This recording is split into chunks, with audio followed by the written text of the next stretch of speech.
నమస్తే welcome to ZB9 news. కాత్యన్పల్లి municipality 16వ వార్డులో జరుగుతున్న ప్రజాపాలన కార్యక్రమంలో అభయహస్తం 6 గ్యారెంటీల దరఖాస్తు స్వీకరణలో భాగంగా చెన్మూరు ఎమ్మెల్యే వివేక్ వెంకటస్వామి సింగరేణి ఠాగూర్ స్టేడియంలో పాల్గొని మాట్లాడారు. ఈ కార్యక్రమంలో municipal chairperson Jangam Kala, vice chairman Vidyasagar Reddy, commissioner Venkatanarayana, councillor సభ్యులు, కార్యాలయ సిబ్బంది, మెప్నా రిసోర్సెస్ పర్సన్స్, ప్రజాప్రతినిధులు, పట్టణ ప్రజలు తదితరులు పాల్గొన్నారు.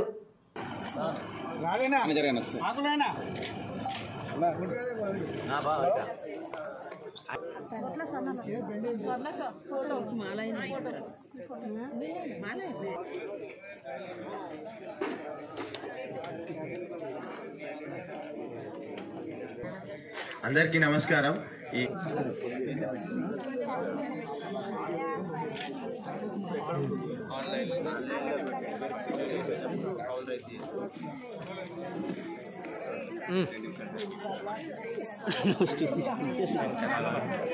ప్రోగ్రామ్ సెంటర్ కు ఇచ్చేసినందుకు వారికి మున్సిపాలిటీలో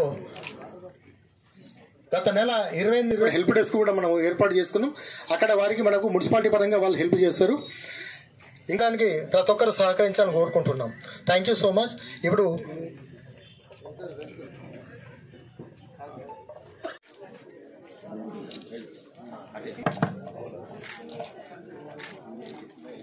thank you so much sir.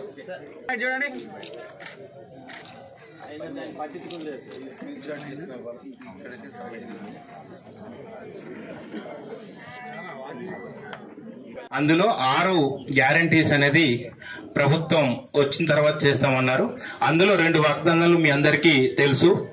First free bus ఒకటి, రాజీవ్ ఆరోగ్యశ్రీలో ఇంతకు ముందు ఉన్నటువంటి 5 లక్షల్ని 10 లక్షలు పెంచి ఆ 2 వాగ్దానాలు నెరవేర్చడం జరిగింది.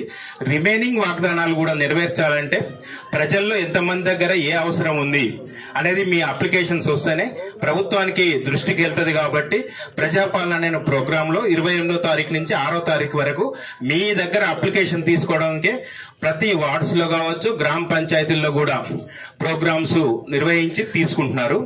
ముఖ్యంగా ఏంటంటే గ్రామ పంచాయతీలో ప్రతిరోజు ఒక టీం, 2 మండలాన్ని 2 టీములు చేయడం జరిగింది. పట్టణ ప్రాంతాల్లో జరిగేది ఏంటంటే ఇల్లులు ఎక్కువ ఉంటాయి కాబట్టి ఒక్కరోజు 2 రోజులు కష్టం కాబట్టి స్టార్టింగ్ డే నుంచి అప్ టు 6th వరకు ఎవ్రీ డే ఎక్కడైతే మనం వెన్యూ నోటిఫై చేసినామో అక్కడ అప్లికేషన్స్ తీసుకోవడం జరుగుతుంది. ఆ 5 వాగ్దానాల్లో మీ అందరికీ తెలుసు మహాలక్ష్మి పథకం. అందులో మహిళలు 18 నుంచి 59 వాళ్లకు 2500, సిలిండర్ 500 రూపాయలకి ఇచ్చేది ఉంది.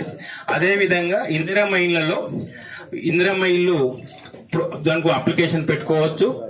అదేవిధంగా అందులో 2 ఉన్నాయి. ఎవరైనా అమరవీరులు కానీ అప్పుడు తెలంగాణ మూవ్మెంట్ లో ఎవరైనా అరెస్ట్ అయ్యి కానీ ఏదన్నా రైతు 10,000 ఇస్తున్నారు. అది 15,000 కావాల్సిన ఎవరైనా కావాల్స్తే రైతు భరోసా అప్లై చేసుకోవచ్చు. అట్లనే గ్రామీణ కూలీలు ల్యాండ్ లేని ఎవరైనా ఉంటే వాళ్ళకు 12,000 రూపాయల వరకు వచ్చేది కూడా ఉంది. అది కూడా అప్లై చేసుకోవచ్చు. చేయూత కింద పెన్షన్స్ 4,000 రూపాయలు ఇచ్చే హామీ ఉంది. కాబట్టి దాంట్లో కూడా ఈ అప్లికేషన్స్ అన్ని మీరెక్కడ కూడా చేయాల్సింది ఏంటంటే ఒకటే అప్లికేషన్ లో మీ ఫ్యామిలీకి సంబంధించిన అన్ని డేటా రావచ్చు. మీ అందరికీ ఈ రోజు అనుమానం ఒకటి ఉంది, రేషన్ కార్డు కూడా చాలా మందికి కావాలని. ఇందులో ఉంటే ఉన్నది అని రాయండి, లేకపోతే లేదు అని రాయండి. దాని స్కీమ్ కూడా చాలా అద్భుతమైన స్కీమ్ అన్నమాట. 10 లక్షలు కూడా మన దేశంలోనే మొట్టమొదటిగా 10 లక్షల వరకు ఒకటే స్కీమ్ లో. అన్ని చోట్ల కూడా మిక్స్డ్ ఉన్నాయి. కానీ ఇక్కడ తెలంగాణలో మన కాంగ్రెస్ ప్రభుత్వం ద్వారా మీకు ఆరోగ్య స్కీమ్ లో ఒకటే స్కీమ్ ద్వారా 10 లక్షల వరకు మనకు ఫ్రీ ట్రీట్మెంట్ లభిస్తుంది.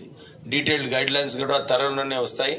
అందరు కూడా ఈ ప్రత్యేకంగా మీకు అందరు తెలుసు కోవిడ్ టైంలో ఎంత అవస్థలు పడినారు. కానీ రాజీవ్ ఆరోగ్యశ్రీ స్కీమ్ వలన మనందరికీ బాగుంటుంది. దాంతోపాటు మహిళలకు మహాలక్ష్మి స్కీమ్ ఏదైతే ఉందో 2,500 రూపాయలు మీ ఖాతాలో జమ చేయడము, 500 రూపాయలు గ్యాస్. ఇంతకుముందు మనం 1,200 రూపాయల గ్యాస్ మనకు లభించేది.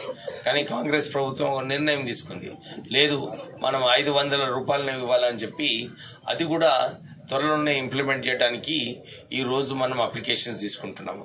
200 యూనిట్స్ ఇప్పుడే డిఆర్డిఓ గారు స్పష్టంగా అన్నిటి గురించి చెప్పడం జరిగింది. చాలా మంది కూడా ఇందిరమ్మ ఇల్లులు కావాలంటున్నారు. ఎందుకంటే 10 సంవత్సరాలు అందరు కూడా తెలంగాణ వచ్చిన తర్వాత మాకు డబుల్ బెడ్రూమ్ ఇల్లు కావాలని చాలా ఆశించిండ్రు, కానీ అది అమలు కాలేదు.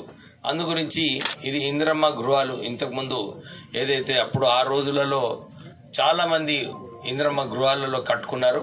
అలాగే ఇప్పుడు 5 లక్షల రూపాయలతోని మళ్ళొక అవకాశము కాంగ్రెస్ ప్రభుత్వం ఇందిరమ్మ గృహాలు కట్టుకోవడానికి మనకు ఈ స్కీమ్ తీసుకురావడం జరిగింది. మనమందరం కూడా ఈ స్కీమ్స్ అన్ని కూడా ఒకటే ఫ్యామిలీలో ఒక అప్లికేషన్ ఉంటే సరిపోతుంది. వారు చెప్పినట్టు డిఆర్డిఓ గారు రేషన్ కార్డు గురించి కూడా భయపడద్దు. చాలా మంది ఉట్టినే బయట భయాందోళన చేస్తారు, రేషన్ కార్డు లేకుంటే రాదు అని. అట్లా ఏం లేదు, ముఖ్యమంత్రి గారు స్పష్టంగా చెప్పడం జరిగింది. అందరూ కూడా నేను అదే అప్పీల్ చేస్తున్నాను మన రెవెన్యూ ఆఫీసర్స్ అందరికీ కూడా. ఇప్పుడే మీరు చెప్పినారు, మీకు తెలుసు ఎన్ని గృహాలు ఉన్నాయని, ఎంతమంది అప్లికేషన్ చేసుకున్నారు. ఎవరైతే అప్లికేషన్ చేసుకోలేదో మీరు కొద్దిగా ఫోన్ చేయండి, వాళ్ళకి ఫోన్ చేసి ఎంకరేజ్ చేయండి వచ్చి అప్లికేషన్ చేసుకోమని. ఇంకా ఎట్లొస్తే ఎక్కువ ఓకే సరే మంచిదేలే, మీరు ఆ బాధ్యత మీరే తీసుకోవాలి. రెవెన్యూ ఆఫీసర్స్ తీసుకొని అన్ని ఎక్కువ అప్లికేషన్స్ వచ్చేటట్టు చేయండి.